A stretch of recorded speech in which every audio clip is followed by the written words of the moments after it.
திராவிட முன்னேற்ற கழக ஆட்சி அமைந்த பிறகு சொத்து வரி, வீட்டு வரி, மின் கட்டணம், குடிநீர் வரி போன்ற பல வரிகள் ஒவ்வொரு குடும்பத்திற்கும் கருணை தொகையாக 10,000 ரூபாய் வழங்கப்படும். நான் ஏற்கனவே சொல்லிவிட்டேன். எங்களுடைய அதிமுக அரசு இருக்கின்ற பொழுது திறமையாக செயல்பட்டு கொரோனா காலத்தில் கூட ₹1 வரி வருமானம் இல்லாத போதே சிறப்பான ஆட்சி கொடுத்த அரசாங்கம் அதிமுக அரசு. இந்த ஆட்சியில் வெண்டிலேட்டர் வைக்கிற அளவுக்கு போயிடும். இன்னைக்கு மக்கள் அப்படிப்பட்ட துன்பத்தை அனுபவிச்சுட்டு இருக்கிறார். ஆகவே முதல் மக்களை காப்பாற்று சார். என்றைக்கு திமுக நீதிமன்றம் கொடுத்த தீர்ப்பை ஏற்று அமுல்படுத்தி இருக்குது? நீதிமன்ற தீர்ப்பை மதிக்காத ஒரு கட்சினா திமுக கட்சி தான்.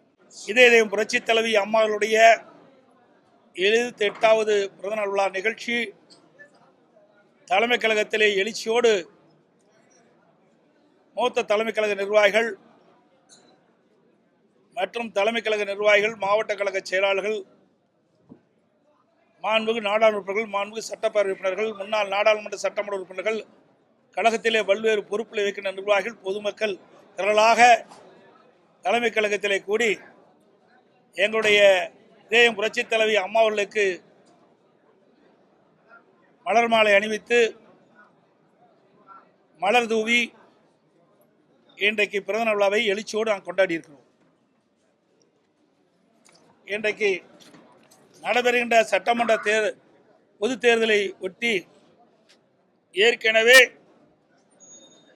2 முறை அனைத்து இந்திய அண்ணா திராவிட முன்னேற்ற கழகத்தின் சார்பாக தேர்தல் அறிவிப்புகள் நாங்கள் வெளியிட்டுள்ளோம். இப்பொழுது அனைத்து இந்திய அண்ணா திராவிட முன்னேற்ற கழகத்தின் சார்பில் 3வது கட்ட தேர்தல் அறிவிப்புகள் வெளியிடுகிறோம். அறிவிப்பு 1. திரு ஸ்டாலின் தலைமையிலான நிர்வாக திறனற்ற விடியா திமுக ஆட்சியில் கடந்த 5 ஆண்டுகளில் அத்தியாவசிய பொருட்களின் விலைவாசி விஷம்போல் ஏறி மக்கள் கடுமையாக பாதிக்கப்பட்டுள்ளனர். அதேபோல் திராவிட முன்னேற்ற கழக ஆட்சி அமைந்த பிறகு சொத்து வரி, வீட்டு வரி, மின் கட்டணம், குடிநீர் வரி போன்ற பல வரிகள் இந்த அரசால் உயர்த்தப்பட்டுள்ளது. இதனால் மக்களின் அன்றாட குடும்ப சுமை பன்மடங்கு அதிகரித்துவிட்டது. எனவே மக்களின் சுமையை குறைக்கும் வகையில் அனைத்து இந்திய அண்ணா திராவிட முன்னேற்ற கழக ஆட்சி அமைந்தவுடன் ஒவ்வொரு குடும்பத்திற்கும் கருணை தொகையாக 10,000 ரூபாய் வழங்கப்படும்.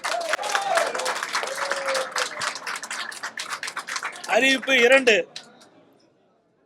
வேலைவாய்ப்பு அலுவலகங்களில் நம்முடைய இளைஞர்கள் பதிவு செய்து வேலைக்காக காத்திருக்கும் பட்டதாரிகளுக்கு மாதந்தோறும் 2,000 ரூபாயும், +2 வரை படித்து வேலைவாய்ப்பு அலுவலகத்தில் பதிவு செய்துள்ளோருக்கு மாதந்தோறும் 1000 ரூபாய் உதவித்தொகை வழங்கப்படும். அறிவிப்பு 3. மீன்பிடி தடைக்காலங்களில் மீனவர்களுக்கு தற்போது வழங்கப்பட்டு வரும் நிவாரணத் தொகை 8,000 ரூபாய். இந்த 8,000 ரூபாயிலிருந்து அதிமுக ஆட்சி மலர்ந்தவுடன் 12,000 ரூபாயாக உயர்த்தி வழங்கப்படும். ஒவ்வொரு ஆண்டும் தைப்பொங்கல் அன்று வழங்கப்பட்டு வரும் பொங்கல் தொகுப்புடன் சேர்ந்து 1000 ரூபாய் பொங்கல் பரிசாக வழங்கப்படும். கைத்தறி நெசவாளர்களுக்கு தற்போது வழங்கப்பட்டு வரும் விலையில்லா மின்சாரம் 300 யூனிட்டிலிருந்து 450 யூனிட்டாக உயர்த்தப்படும். விசைத்தறி நெசவாளருக்கு தற்போது வழங்கப்பட்டு வரும் 1000 யூனிட்டிலிருந்து 1400 யூனிட்டாக விலையில்லாமல் அவர்களுக்கு உயர்த்தி வழங்கப்படும். நகர பகுதியில் நடைபாதை ஓரமாக கடை வைத்திருக்கும் சிறு வியாபாரிகள் கூட்டுறவு வங்கியில் வாங்கிய கடன் முழுவதும் தள்ளுபடி செய்யப்படும்.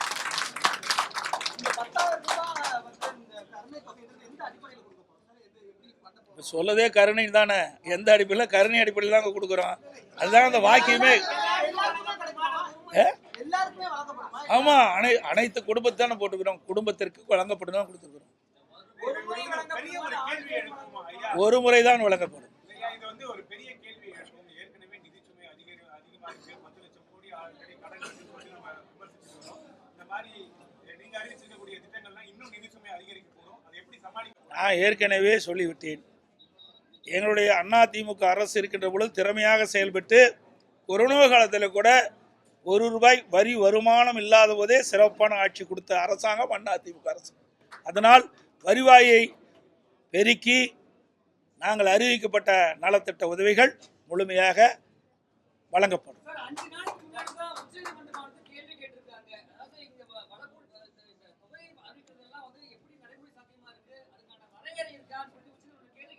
அதுக்கு தாங்க நான் சொல்றேன், வருவாயை உயர்த்தி பெருக்கி அதன் மூலமாக நாங்கள் அறிவிக்கப்பட்ட இந்த திட்டத்தை மக்களுக்கு வழங்கப்படும். அது இப்பெல்லாம் எப்படிங்க சொல்ல முடியும்? வரி ஏற்றுறாங்களா இல்லையா? நீங்கள் கேட்குற கேள்வியெல்லாம் அதாவது வரி உயர்த்துறது பல இருக்குது, புரியுதுங்களா? இன்றைக்கு வரி உயர்த்துவதற்கு பல்வேறு வழிகளில் நிதியில் இருக்குது. அந்த நம்முடைய நிதி துறையைச் சேர்ந்தவர்கள் நிபுணர்கள் மூலமாக எந்தெந்த வகையில் வரி பெருக்க முடியுமோ உயர்த்த முடியுமோ அதை உயர்த்தி நாங்கள் அறிவிக்கப்பட்ட திட்டங்களுக்கு தேவையான நிதியை பெற்று திட்டங்களை செயல்படுத்துவோம். வேலையில்லாத பட்டதாரிகளுக்கு மாதமானால் காசு தரும் நம்ம சொல்லியிருக்கோம். ஆனா அது இந்த பட்டதாரிகள் வேலையில்லாத பட்டதாரிகள் அதிகமா இருக்காங்க, அவங்களுக்கு வேலை வழங்குவதற்கு நம்ம வேற என்ன முயற்சி எடுக்கணும்? அதுக்கு தாங்க நான் ஏற்கனவே மாண்புமிகு புரட்சி தலைவி அம்மா தமிழகத்துடைய முதலமைச்சராக இருக்கின்ற காலகட்டத்திலே படித்த இளைஞர்களுக்கு வேலைவாய்ப்பை வழங்க வேண்டும் அடிப்படையில் 2015ஆம் ஆண்டு தொழில் முதலீட்டாளர் மாநாட்டை சென்னையில் நடத்தி சுமார் 2,42,000 கோடி தொழில் முதலீட்டு ஈர்க்கப்பட்டு 74 புரிந்துணர்வு ஒப்பந்தங்கள் பெற்று அதையெல்லாம் செயல்பாட்டுக்கு வந்து இன்றைக்கு பல்லாயிரக்கணக்கானவர் வேலை கிடைத்திருக்கு.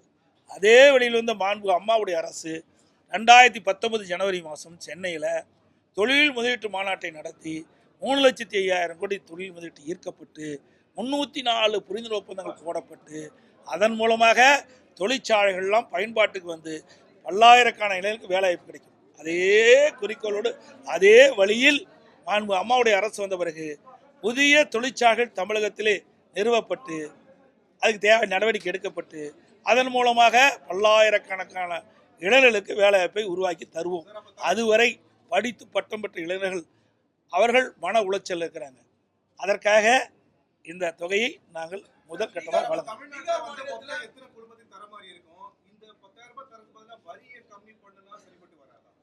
சார், அதாவது முதல்ல ரொம்ப உயிருக்கு போராடிட்டு இருக்காங்க. அவளுக்கு என்ன சொல்லுவோம்? அவளுக்கு வந்து அந்த உயிரை காப்பாற்றுவதற்கு இல்லை இது வைப்போம்ல, இல்லை வெண்டிலேட்டர் வைக்கிறோம்ல, இந்த ஆட்சியில் வெண்டிலேட்டர் வைக்கிற அளவுக்கு போயிட்டு இன்றைக்கி மக்கள் அப்படிப்பட்ட துன்பத்தை அனுபவிச்சுட்டு இருக்கிறாங்க. ஆகவே முதல் மக்களை காப்பாற்ற வேண்டும். விலைவாசி அதிகரித்து விட்டது, அதிலிருந்து மக்களை காப்பாற்றும் அந்த அடிப்படையில் தான் இதை நாங்கள் அறிவிச்சிருக்கோம்.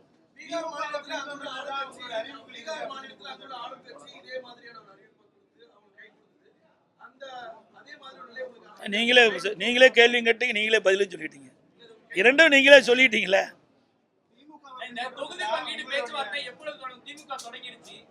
அவர்கள் வந்து நிறைய கட்சியை நம்பித்தான் அவர்கள் வந்து தேர்தலே போட்டிடுறாங்க. அதனால் அவர்கள் முன்கூட்டியே தொடங்கியிருக்காங்க. நாங்கள்லாம் பொறுமையாக தேர்தல் கூட்டணி குறித்து பேச்சுவார்த்தை ஏற்கனவே எங்களை என்னென்ன நிறைவேற்றி விட்டது, பேச்சுவார்த்தை நடத்திட்டோம். ஆனால் எந்தெந்த கட்சிக்கு எவ்வளவு தொகுதியும் நிர்ணயிக்கல, விரைவாக நாங்கள் பேச்சுவார்த்தையை தொடங்குவோம்.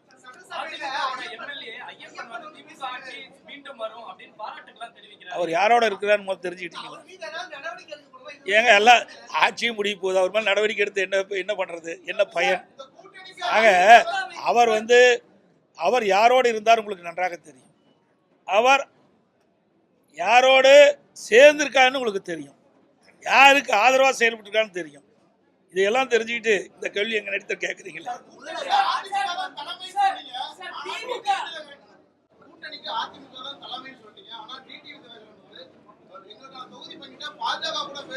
அதாவது நல்லா புரிஞ்சுக்கணும், அதிமுக தேசிய ஜனநாயக கூட்டணி. தேசிய ஜனநாயக கூட்டணி ஏற்கனவே அமைக்கப்பட்டது. அதிமுக அதில் போய் சேர்ந்துருக்குது. ஏற்கனவே தேசிய ஜனநாயக கூட்டணி இடம்பெற்றிருக்கிற கட்சிகள்லாம் அவர்கள் அதன் மூலமாக நாங்கள் சீட்டுகளை பெறுவோம்னு சொல்லியிருக்கிறாங்க. அந்த அடிப்படை தான், புரியுதுங்களா? வேற ஒன்றும் கிடையாது.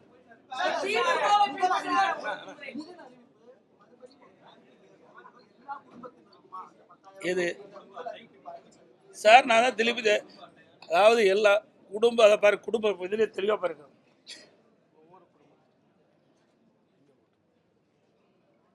ஒவ்வொரு குடும்பத்திற்கும் கருணை தொகை 10,000 நாங்கள் அது உங்களுக்கு ஜெராக்ஸ் கொடுப்போம். அதெல்லாம் எங்களுடைய ஆட்சி மன்றங்களுக்கு கூடி அதற்கு தகுந்த முடிவு எடுக்கும் சார். அதான் சொன்னேன், ஆட்சி மன்ற குழு அதை கூடி அதற்கு உண்டான முடிவு எடுத்து அறிவிக்கப்படும்.